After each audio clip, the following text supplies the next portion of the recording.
红蓝白拿掉就是为了把塞族的符号拿掉，但它最后其实就变成了一个身份政治和符号政治，它跟民族主义甚至都没有关系了，就反而去拥抱以前的这个殖民者的一个符号。对。Ladies and gentlemen, welcome the host. 大家听到觉得，当时南斯拉夫联邦时期黑山人为民族建构了一个概念就结束了，其实没有结束。到了80年代民族主义热潮开始爆发的时候，黑山人再一次陷入了分裂，他到底该跟谁？然后他就分成了亲西方派跟亲塞尔维亚派。然后亲西方派当时就坚决的支持保留黑山民族的这个概念，而黑山的塞族觉得西方是我们的敌人，我们要跟塞族联合。然后这个时候黑山内部就出现了一个分裂。你们想想看，就在南斯拉夫联邦共和国建立之前，也就是在南斯拉夫王国之前，黑山的人口构成100%几乎是塞族，然后到了南联邦时期100%变成了黑山族。那你前期有了那么大幅度的塞族的建构，后期有了强行的黑山族的建构，到民族主义情绪开始爆发的时候，它必然就会出现分裂，因为它一直在不同的权力中心之间摇摆。后来大家看到的35%的塞族跟44%的黑山族，然后这44%的黑山族还不全体讲黑山语，他们可能只有40%的人讲塞语，剩下的一部分人觉得自己讲黑山语，还有一部分人觉得黑山语跟塞语是一样的。然后在国际上呢，黑山语又没有得到正式的承认，他们为了得到正式的承认，又往里面强行塞了几个字母，为了让黑山语区别于塞语，但实际上黑山语怎么样都不可能区别于塞语，两个语言本质上是一样的，巴拉巴拉这个故事，最后在他们的民族意识身份里面出现了决裂。这个决裂到什么程度？我当时去调研一个家庭的时候，就碰到了我在之前跟一些台湾朋友聊天的时候碰到的一模一样的情况。对，黑山的长辈觉得自己是塞族，然后他们的孩子，他们比如说有2个孩子，一个孩子觉得自己是黑山族，一个孩子觉得自己是塞族，会出现这种情况。那为什么呢？因为黑山的年轻一代被西方是影响最深的，那西方还有从克罗地亚方向过来的这种偏天主教的意识，偏欧盟的意识，他就会告诉黑山，如果你想要变成一个没有污点的民族，如果你想要变成一个不像塞尔维亚那样被西方针对的民族，黑山民族的概念才是更加先进的，甚至你可以通过黑山民族的概念去保留自己原先的塞族正统，把它升华。黑山民族的概念高于塞族概念，不用给它灌输这些东西，导致他觉得黑山族是优越的。然后还有一批人就觉得不，塞族是我的根，塞尔维亚是我的根，我们不跟塞族同根同源，我们不需要互相敌视，我们就是塞族，我们为什么要强行改变自己的民族概念？然后他们就觉得自己是坚定的塞族，然后是东正教的塞族，是黑山东正教，黑山是个塞尔维亚国家，就出现这种分裂。但在年轻人里面是最明显的，老一辈反而还好，老一辈对那种强行建构民族的行为是不爽的。甚至这里最讽刺的事情是什么？当时在南联邦时期，黑山民族的缔造者叫吉拉斯，吉拉斯当时是铁托的左膀右臂，然后铁托的左膀右臂吉拉斯他在跟铁托闹翻了之后被抓了，然后他在法庭上说黑山族全都是塞族，他们将继承塞族的荣耀，那你去建构这个黑山族干嘛呢？它其实里面掺杂了很多，讲直白一点，其实就是政治利益的杠杆，而不是一个合理的一个叙事。它更多是基于政治的需求，而且它有很多政治需求是来自于外邦的政治需求，而不是本地的一个，所以它这个才会这么的复杂。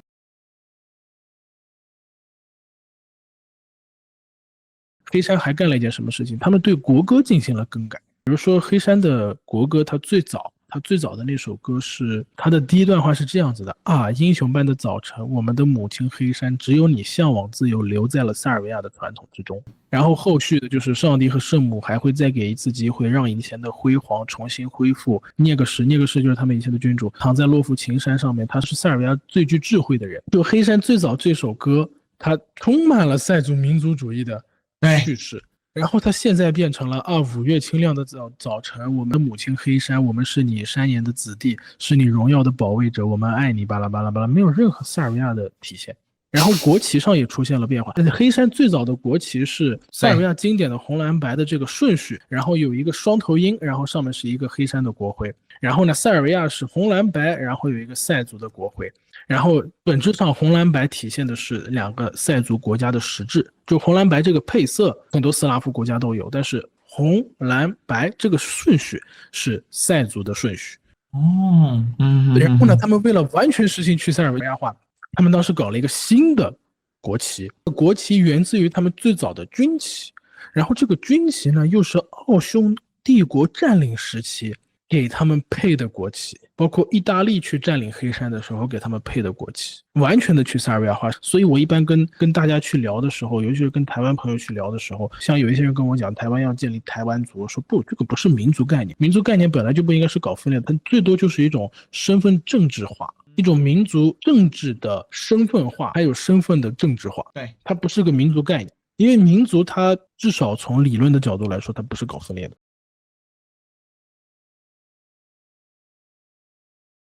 他就觉得他们就南共在南斯拉夫问题上走了极左路线，导致南斯拉夫里面的各个民族都没有享受到应该享受到的尊严。克罗地亚人也不满，黑山人也不满，塞尔维亚人也不满。那到了内战的时候，大家就说民族主义走向了极端，我们最后兄弟之间开始干起来了，也不好。那真的干起来，然后像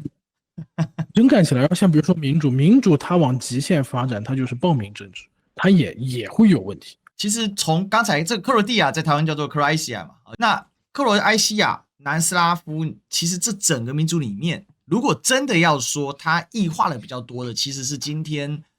靠在威尼斯旁边的斯洛维尼亚。它是真的，因为它毕竟它的地理位置，它本身已经到了阿尔卑斯山的境内，所以它在这个地方的话，它其实是一个中介地带，所以它有点异化，那可以理解。那在这个南斯拉夫的地方比较复杂是为什么？因为南斯拉夫的第一个它地形非常的破碎，然后它的这个山脉它又不是很高大的一个山脉，它就变成说呢，它这个村跟社就是分布在各个山谷，然后山谷里面有一些谷地平原等等，所以一些比较大的聚居地它就会形成一个交通要素。比如说今天南斯拉夫的这个首都嘛，贝尔格莱，它就是一个比较大的一个，那以这个聚集地为中心的话，它会形成人群的这个聚集地方，那它自古以来它就会变得比较强势的地方。那这个强势的地方，从今天的民族主义的概念去看的时候，通常想象的共同体就先从这些强势的地方而去产生而扩散出来。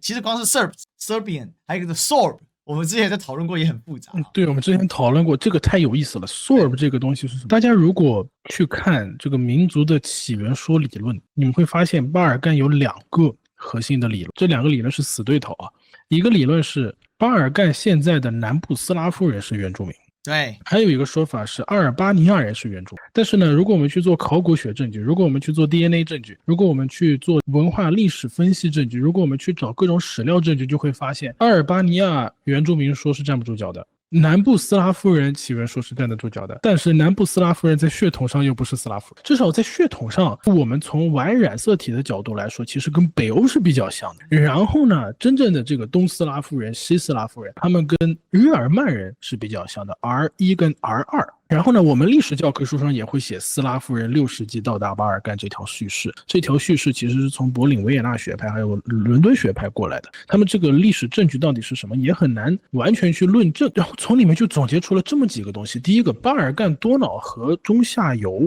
当时的那批人是不是被6世纪到达巴尔干的这一批人给文化上斯拉夫化，但是血统上还是保留了自己原住民的血统？还是到底发生了什么？这东西没有人讲得清楚。但是唯一讲得清楚的是什么？阿尔巴尼亚起源说里面的伊利利亚理论是站不住脚的，因为你如果去做考古分析，包括去做史料分析，现在住在阿尔巴尼亚的这一批人，西普恰尔人 Shiptali， 他们关于他们的历史证据、史料证据，最早13世纪才开始出现。在之前的，像比如说居住在那一片存在过一个叫阿尔巴尼亚的诸侯国。这个阿尔巴尼亚的诸侯国当时有过一个他们当时的地方封建诸侯叫斯坎德培，然后斯坎德培现在变成了当代阿尔巴尼亚的这个精神领袖。但讽刺的是，当时的斯坎德培他的妈妈是塞尔维亚人，他的爸爸是保加利亚人。对，然后这里面就会出现很多这个民族这个叙事上的一些争夺。那这个其实完全可以，不是说再开一次直播了，这都可以开课了，这玩意儿说不清楚。就刚才我们在解说的地方呢，就是说这个地方就是捷克、斯洛伐克、波兰嘛，然后这乌克兰、白俄罗斯、俄罗斯，这传统的东斯拉夫人、西斯拉夫人，南斯拉夫人就是保加利亚，然后这个是北马其顿、塞尔维亚。你看这个多彻底啊，把你们直接从科索沃赶出去了。对，这个是黑山嘛，好，那我们叫蒙塔尼哥罗，黑山，对，我们翻译成蒙塔尼哥罗。然后这是波斯尼亚、赫塞哥维纳、波赫，那这个是斯洛维尼亚，然后这是克罗埃西亚。我们刚才讲了很多，那个索尔布人就在这里，是不是？对，就在这儿。像这个滑鼠很小的一个位置就夹在波兰、捷克跟德国这边这一小块然后呢，我们刚才讲到几个民族给大家讲，塞尔维亚其实传统意义上的塞尔维亚，除了保加利亚之外呢，从这整块那大概率都会被认为是就是广义的塞尔维亚克罗埃西亚语族群没有，就